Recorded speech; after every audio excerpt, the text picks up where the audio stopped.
paz do Senhor a todos, que Deus venha abençoar grandiosamente a vida de cada irmão. Vou fazer uma leitura aqui, Lucas 3, João Batista.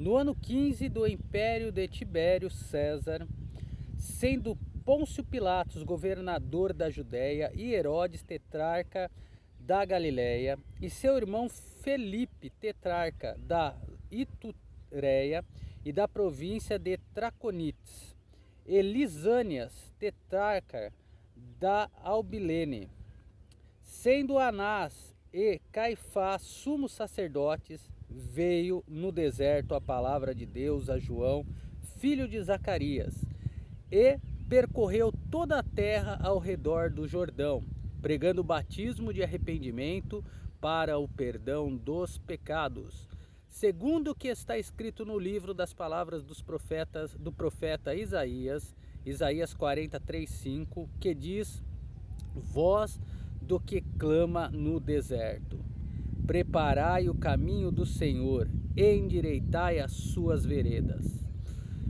Israel deve alinhar-se com a palavra de Deus, visto que o Messias está para ser apresentado. Todo vale se encherá e se abaixará todo o monte e outeiro, e o que é tortuoso se endireitará, e os caminhos escabrosos se aplanarão. Diz respeito a uma interpretação correta da palavra de Deus que produz vidas corretas. E toda a carne verá a salvação de Deus.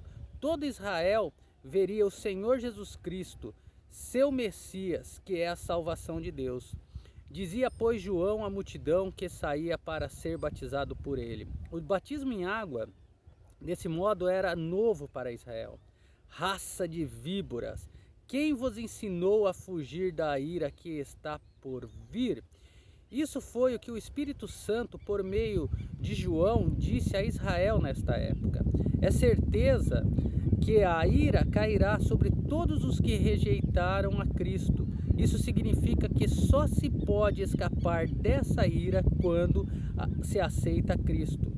Produze, pois, frutos dignos de arrependimento, e não comeceis a dizer em vós mesmos, temos Abraão por pai. De fato, diz que o batismo em água não faria a eles bem algum, a menos que houvesse primeiro arrependimento. E se esse arrependimento fosse verdadeiro, os frutos seriam evidentes. E quando diz aqui, e não comeceis a dizer em vós mesmos, temos Abraão por pai, aqui não há nisso a salvação nacional. Porque eu vos digo que até estas pedras Deus pode suscitar filhos a Abraão. Mostra João atacando ousadamente a própria raiz do orgulho judeu. E também já está posto o machado à raiz das árvores. As árvores se refere a Israel e o machado se refere ao julgamento de Deus. Não é dito que o machado cortaria as raízes, mas que está posicionado para fazer isto, caso o arrependimento não aconteça primeiro. Toda árvore, pois, que não dá bom fruto, corta-se e lança-se no fogo. Essa é uma lei de Deus que se aplica a cada pessoa individualmente. E a multidão o interrogava, dizendo, que faremos, pois? Vemos de novo, como será óbvio, os frutos do arrependimento. E respondendo ele, disse-lhes, quem tiver 2 túnicas, repartam com o que não tem, e quem tiver alimentos, faça da mesma maneira. A resposta de João não tem nenhuma referência a fazer essas coisas para obter a salvação, mas sim como resultado da salvação. Aonde nós podemos ver isso? Em Tiago 2, acho que versículo 12 ou 13 em diante, que começa a falar que nós vivemos pela fé, e a fé gera obras, e a obras vai gerar o quê? Quando nós vemos alguém passando necessidade, nós tendo condições, repartimos com aquele que tem necessidade, e não somente ficaremos orando, esperando com que caia do céu as coisas. É isso que João estava dizendo. E chegaram também os publicanos para serem batizados e disseram-lhe, mestre, o que devemos fazer? Os publicanos eram coletores de impostos. Em certo sentido, eram empregados de Roma e por isso Israel os considerava traidores. Muitos nem mesmo acreditavam que os publicanos pudessem ser salvos. E ele lhes disse: não cobreis mais do que vos está ordenado.